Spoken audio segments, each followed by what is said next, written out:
Good morning students. आज से आपका न्यू सिलेबस शुरू है हाफ ईयरली एग्ज़ाम्स में। इसमें आपके 3 चैप्टर्स आएंगे 9, 10 एंड 11 प्लस रिपीटेड चैप्टर में 1 एंड 4। ओके, तो सभी बच्चे पहले नोटबुक में अपना सिलेबस लिखेंगे।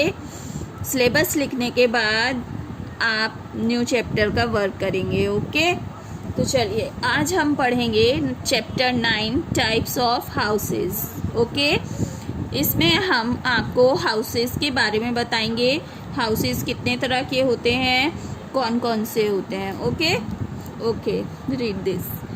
Our house is a place where we live with our family members. It protect us from heat, cold, rain or storm. It also protects us from wild animals and thieves. We keep our things in our house and use them when we need them.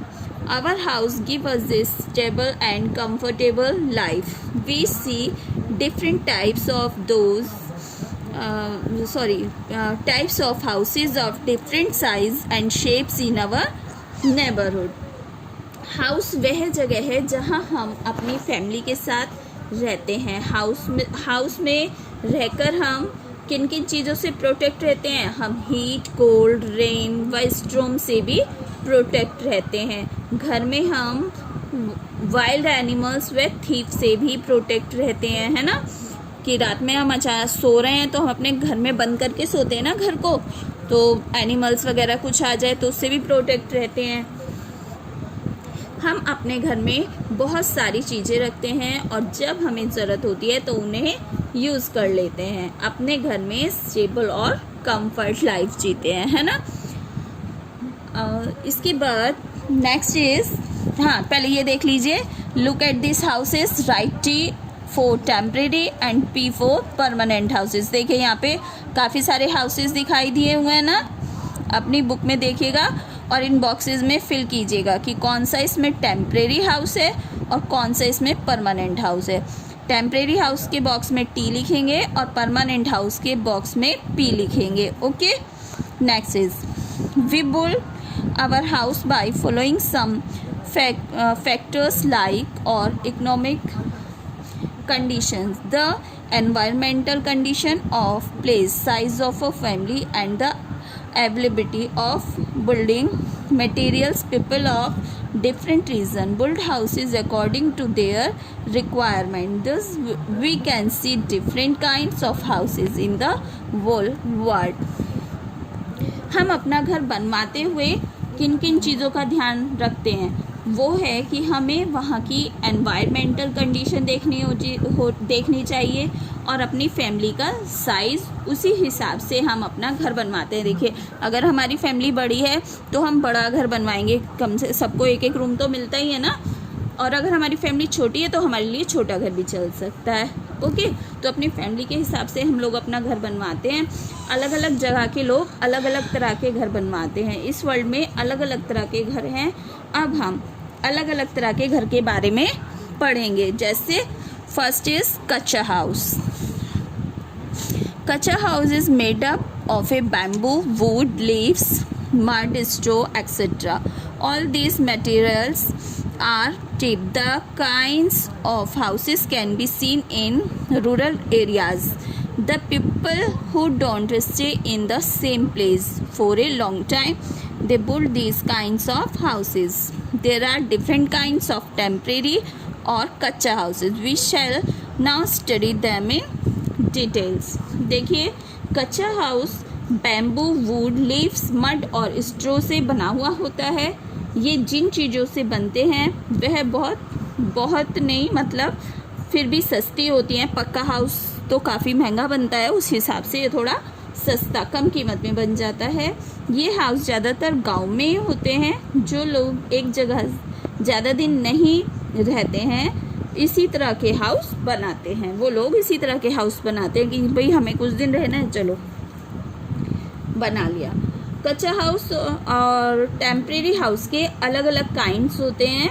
अब हम इनके बारे में पढ़ेंगे। Okay, तो कच्चा house में कौन कौन से आते हैं? देखिए, हट और वुडन हाउस। ओके, देखिए hut.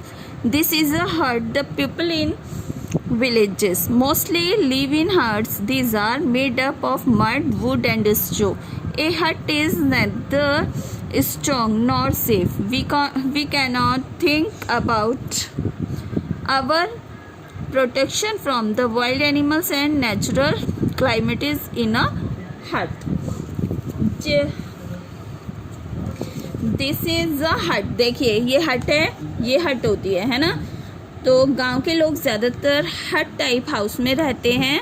यह है मड, वुड, स्ट्रॉ की बनी होती है. हट ना तो देखो स्ट्रॉन्ग होती है और ना सेफ होती है. हट में हम वाइल्ड एनिमल्स और नेचुरल क्लाइमेट से प्रोटेक्ट नहीं रह पाते हैं. ठीक है, क्योंकि एक टेम्परेरी बनी होती है. कोई भी एनिमल रात में इसमें घुस सकता है, दिन में इसे तोड़ भी सकता है. और जैसे जो नेचुरल क्लाइमेट्स होते हैं जैसे भूकंप हुआ, आंधी तूफान हुआ, उसमें भी अपने आसानी से टूट सकती है. Okay, next is wooden house.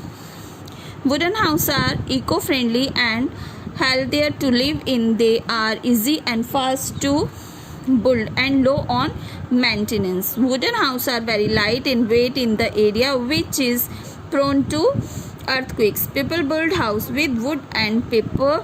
These houses do not have bricks walls if they get damaged by the earthquake. These houses do not cause much harm to its residents. So people of Japan and hilly areas like to build wooden houses. Wooden house एक eco friend है. इसे रहने के लिए ये रहने के लिए एक अच्छा घर है. इसको बनाना बहुत ईजी है और ये बहुत जल्दी बन जाता है.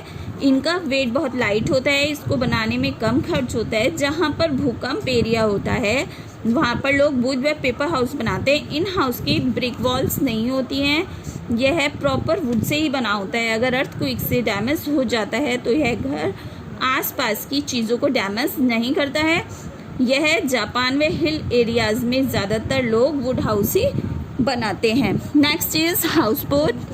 ए house boat is a floating house. These houses are the attraction of the tourists. On the Dal Lake is Kashmir. We can see many beautiful houseboats. Tourists from all over the world come here and enjoy staying in houseboats. In South India too we can see beautiful houses. Houseboat एक floating house boat house है. ये house tourist के लिए होते हैं. कश्मीर की डल lake में beautiful house boat है. टूरिस्ट लोग आकर इन हाउस बोट में रहते हैं. साउथ इंडिया में बहुत सारे हाउस बोट हैं. ओके बच्चों, आज इतना ही. नेक्स्ट वीडियो में